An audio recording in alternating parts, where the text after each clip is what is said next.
पूरा landslide zone है और ये पूरा पहाड़ ना नीचे को खिसकते रहता है। बहुत सारे गाँव में सुरों का बड़ा आतंक हो रखा है। बहुत नुकसान कर रहे हैं आजकल सबके खेतों में। पुराने वाले फोन से जो रिकॉर्डिंग हो रही है अभी, इनके मैचिंग आगे वाली टाइल नहीं है। तो सुबह सुबह मैं लगा हूँ यहाँ पे वीडियो एडिटिंग के काम पे। बाकी आज बाहर का माहौल कुछ ऐसा है भाई, अजीब सा हो रखा है। धुंध धुंध सी लगी हुई है, कोहरा ऊपर ऊपर बढ़े जा रहा है पहाड़ों में लगातार। तो सबसे पहले आप सभी को मेरा प्यार व नमस्कार। मेरा नाम है आलोक राणा और स्वागत है आप सभी का देवभूमि उत्तराखंड के इन खूबसूरत पहाड़ों से। सुबह सुबह का मेरा पहला काम माँ को परवाड़ी वाले घर तक छोड़ना, फिर मुझे अभी वीडियो एडिटिंग करनी है, काम देखना है, बहुत सारे काम है भाई। अब आजकल बरसात के टाइम पे देखिए जगह जगह पे ऐसे कुछ पानी निकलता है यहाँ पहाड़ों में, जहाँ देखो वहाँ सिर्फ पानी ही पानी। और अब ये बरसात लगभग 15-20 दिनों तक की है। सितंबर 15-20 के बाद तो मौसम नॉर्मल सा हो जाता है यहाँ पहाड़ों में। बाकी घर का अपडेट कुछ ऐसा है, अभी बस काम पेंडिंग पड़ा हुआ है, पर यह कि अंदर का काम अभी चालू है टाइल्स वगैरह का, जो कि बहुत जरूरी है। आवाज के माहौल को देख के लग रहा है कि खूब बारिश आने वाली है शायद। अरे मिरर पे ना पानी फंस रहा है पूरा, यहाँ घुटने में आ रहा है पानी। एक बार इसका पानी ही निकाल देते हैं सारा।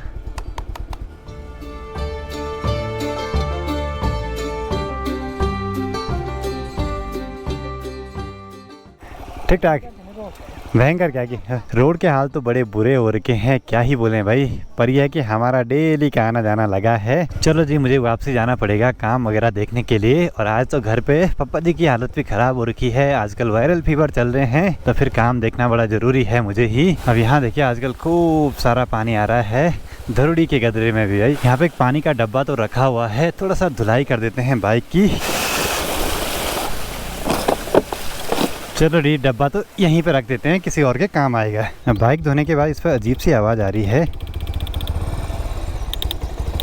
घर जाने से पहले अभी एक ऐसी लोकेशन पे रुका हूँ जहाँ से ठीक सामने वाले पहाड़ पे देखिए पूरा लैंडस्लाइड जोन है और ये पूरा पहाड़ ना नीचे को खिसकते रहता है। सामने पे रोड भी कटी थी उस एरिया पे, लेकिन वो भी पूरी टूट गई कुछ समय पहले।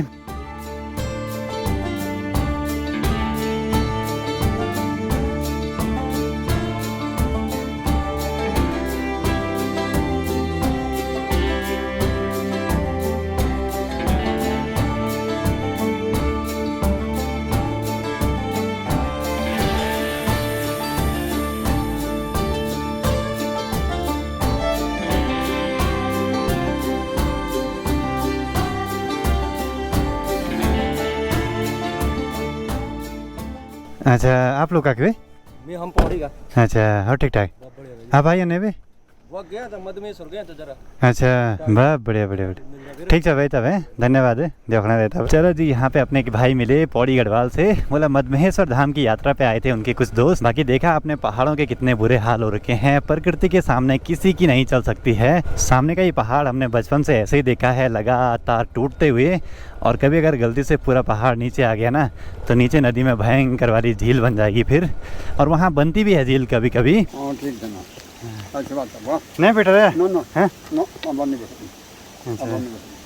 ठीक है, जा आराम से। मैं पर से गाँव के बुजुर्गों की काफ़ी उम्र होने के बाद भी घर से मार्केट तक जाते रहते हैं, क्योंकि दिल बहलावा जो होता रहता है। अपने दादाजी हैं, काफ़ी उम्र है अभी इनकी। बाकी जैसे घर पे आया तो यहाँ पे मिस्त्री भी लगातार लगे हुए हैं। अब लगता है कि यहाँ पे डस्ट भी कम होने वाली है। क्या हो गया मिस्त्री? ये मिस्त्री हंसी आ रही है इसको। अरे यार तो भी है, ये मिस्त्री सर मारा है वीडियो बनाने से भाई, क्या ही बोले। अब पहले दिन खूब आ रहा था कैमरे पे। बाकी आज से यहाँ फ्लोर में टाइल लगाने का काम स्टार्ट हो जाएगा। आज यही होगा?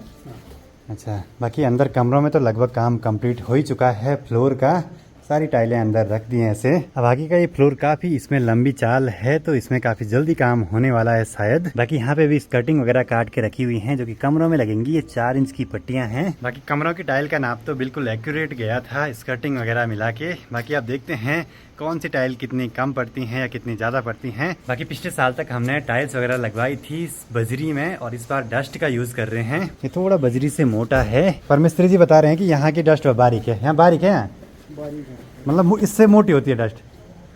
अब उसमें क्या रहता है, उसमें बढ़िया लगती है। और अब हमारे यहाँ यही मिला है, वो बोला इससे मजबूत होती हैं। बाकी कल रात भर खूब सारी बारिश लगी है, जिस वजह से यहाँ पूरे बरामदे में पानी आ गया है। तो यहाँ मैं टाइल इस टाइप से लगवानी है कि जिससे कि पानी का ढलान नीचे की तरफ रहे, अंदर कमरों में ना जाए। तो सब चीज़ों का ध्यान रखना बड़ा जरूरी है, नहीं तो मानसून के टाइम पे बड़ी दिक्कतें हो सकती हैं यहाँ पे। अब आजकल यहाँ पहाड़ों में सिर्फ एक दिक्कत है मानसून के टाइम पे काम करते हुए कि लाइट चले जाती है, फिर टाइल की कटिंग वगैरह वहीं पे रुक जाती है। फिर दिन के 2 बजने वाले हैं, अब जाके वीडियो एडिटिंग का काम हुआ कंप्लीट। बाकी अब देखते हैं काम कितना हुआ है ऊपर टाइल वगैरह का। और बाहर आते ही देखा तो कहीं धूप लगी है, कहीं खूब सारे बादल लगे हैं। मौसम तो बदलता रहता है आजकल। बाकी ये वाली रिकॉर्डिंग अपने फूटे हुए फोन से ही हो रही है, उस पर बस कैमरा खुलाते ही उसकी स्क्रीन खराब सी हो जाती है, बस रिकॉर्डिंग होती रहती है। देखते हैं कब तक ये चल पाता है। इसको भी ठीक करवाना था, टाइम ही नहीं मिल पा रहा है देहरादून जाने का। बाकी अब यहाँ ऊपर बरामदे में भी देखिए, यहाँ टाइल का लेवल निकालने के लिए कुछ ऐसी टाइलें रखी हैं और एक लंबी चाल में टाइलें लगा दी हैं सामने तक। और यहाँ ना हल्की सी ये मैट फिनिश वाली टाइलें हैं, लेकिन इसके ठीक अपोजिट अंदर कमरों में बिल्कुल ग्लॉसी फिनिश वाली हैं। बाकी यहाँ दरवाजे की दहलीज पे ना कुछ इसी टाइप की टाइल लगाएंगे जो अंदर कमरों में हैं, ग्लॉसी फिनिश वाली। तो इनके निशान लगा दिए हैं, इनकी कटिंग अच्छे से होनी बहुत ज़रूरी है। साथ ही यहाँ अभी स्कर्टिंग का काम जारी है कमरों में, और स्कर्टिंग लगवा रहे हैं हम 4 इंच की छोटी सी पट्टी, जो कि बढ़िया दिखती भी है। ज़्यादा बड़ी लगा के भी फायदा नहीं और छोटी लगा के भी फायदा नहीं, स्टैंडर्ड साइज से भी काम करेंगे कभी कभी तो बढ़िया रहता है वो। इस सारी टाइल का कलर हम सभी ने मिलके चूज करा है, कोई किसी की पसंद है, कोई किसी की। फर्श के लिए ज्यादातर हमने ग्रे कलर को चूज करा है, बढ़िया लगता है दिखने में। बाकी टाइल लगाने के लिए सबसे मेन हथियार तो यही है, जो लेवल है कि कैसे लगनी है टाइल, क्या लगनी है। बाकी ये तो हर मिस्त्री के पास होता ही है। और ये देखिए, ये रबर का कोई हथौड़ा सा है, जिससे टाइल को ठोकते हैं ऊपर से, टाइल भी फिट हो जाए और टूटे भी नहीं। ये सब चीज़ें हैं भाई। अब पिछली बारी हमसे एक गलती हुई थी, हमने जो ये छत डलवाई थी ना, इसका ढलान बैक साइड में रखा था। ये नहीं सोचा कि अगले 1-2 सालों में ऊपर की मंजिल चढ़ेगी तो फिर यहाँ बहुत भरान पड़ेगा। इस बार यही हुआ, मतलब कि पूरी ढलान में रहा, उसको लेवल में लाने के लिए काफ़ी ज़्यादा वहाँ डस्ट वगैरह यूज़ हुई है अभी। खैर कोई नहीं, क्या पता था, लेकिन अभी काम हो जाए अच्छे से, कोई दिक्कत नहीं है। अब आजकल वीडियो तो एडिट काफ़ी लेट से हो रही है, साथ ही अपलोडिंग में भी टाइम लग रहा है। इंटरनेट की डाउनलोडिंग स्पीड तो सही है, लेकिन अपलोडिंग स्पीड जरा कम है, काफ़ी टाइम लग रहा है। ऐसे में क्या करें, इंतजार करना पड़ेगा बस। किसी टाइम सही आ रही है, किसी टाइम गड़बड़ हो रही है।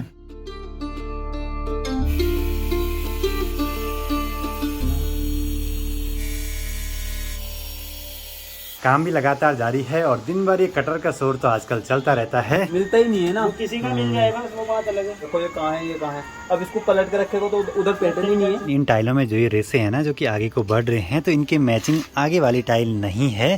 तो मैंने दुकानदार से भी बात करी है, तो उन्होंने बोला है ऐसी मैचिंग नहीं मिलेंगी, बोला इसकी। चलो जी, सामने के पहाड़ों से बारिश भी आ गई और यहाँ से ना अब इस लैपटॉप को अंदर ले जाते हैं। और वीडियो भी लगभग अपलोड हो चुकी है, 30 सेकंड रह गए हैं बाकी। और प्रीति ने तैयार कर दी है मिस्त्रियों के लिए गर्मा गर्म चाय। क्लास भी पढ़ रही है साथ में, क्योंकि प्रीति के कल से MA के पेपर भी हैं और बुक्स अभी तक नहीं आई हैं भाई, PDF से ही पढ़ रही है, ऑनलाइन पढ़ रही है। अंबिका फिर से आ गई, क्या काम है? आज कुछ काम नहीं है। तो जब तक प्रीति घर पे है तब तक अंबिका यहाँ पे आती रहेगी हैं, पर हमसे मिलने कभी नहीं आती। कैसा हो रहा काम? अच्छा हो रहा है। चलो जी, अब एक बार चलते हैं मार्केट की तरफ, वहाँ सीमेंट वगैरह का ऑर्डर भी देना है और साथ ही वहाँ पे थोड़ा बहुत कुछ काम भी है। आजकल जरा वीडियो में स्टेबलाइजेशन कम आ रहा होगा, क्योंकि पुराने वाले फोन से जो रिकॉर्डिंग हो रही है अभी। तो मार्केट में भी आया हूँ अंकल जी की दुकान पे, यहाँ से प्रीति का एडमिट कार्ड भी निकालना है। कल से उसके पेपर हैं और अभी तक उसकी बुक्स वगैरह नहीं आई है, बस पेपर देने जाएंगे, देखते हैं आगे आगे क्या होता है।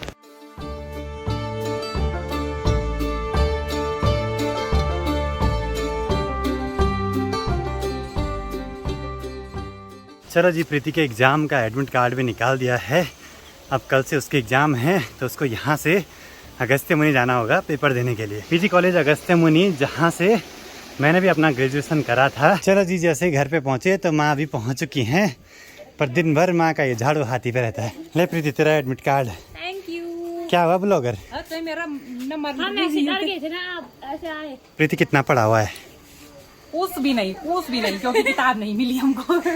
शाम के अभी 6 बज रहे हैं, आए हैं घर की छत पे अभी। यहाँ से ऊपर अपना गांव दिखाई देता है, बड़ा सुंदर सा, और ठीक नीचे यहाँ मनसुना मार्केट। तो लेते हैं शाम के टाइम पे आसपास के नज़ारों का आनंद, जो कि बड़े खूबसूरत दिखाई दे रहे हैं आजकल।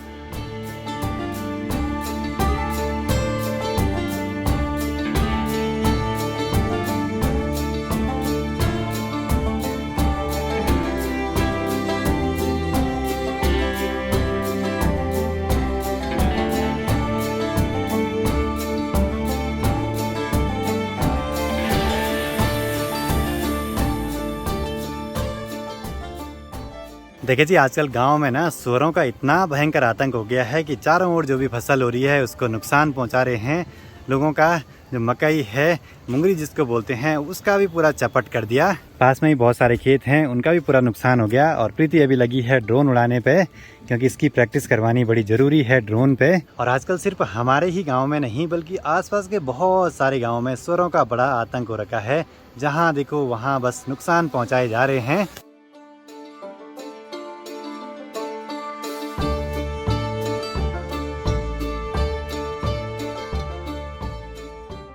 बाकी माँ ने ना यहाँ खेत में खूब सारी अपनी पुरानी धोती साड़ियाँ और कुछ कट्टे वगैरह लगाए हैं, जिससे कि सुअर ना आए, लेकिन फिर भी आए जा रहे हैं। बहुत नुकसान कर रहे हैं आजकल सारा नुकसान सबके खेतों में। ज़्यादातर तो हमारे खेत में हुआ भाई नुकसान, जो घर के पास में ही था भाई। दूर दूर देखो कुछ नहीं छेड़ा हुआ है सुअर ने, क्योंकि यहाँ पे ना थोड़ा सा फसल पकने को हो गई थी अच्छी वाली, सुअर ने उसी को चपट कर दिया। शाम के टाइम पे छत पे आने का तो आनंद ही कुछ अलग रहता है। और माँ की नज़र तो सिर्फ खेतों पे है। ये खेतों पर जो धान था वो सारा सुअर ने पूरा कर दिया। एक कमेंट आया है कि पहले तो यहाँ पे जंगल रहा होगा, आप लोगों ने खेत बनाए होंगे, तो सुअर बोला अपनी जगह पे है। वो भी बात सही है, लेकिन ये सुअरों का नुकसान ना कुछ समय पहले से ही ज़्यादा हुआ है, पहले नहीं होता था। हो सकता है इसका मेन रीज़न है पारिस्थितिकी तंत्र में गड़बड़ी होना।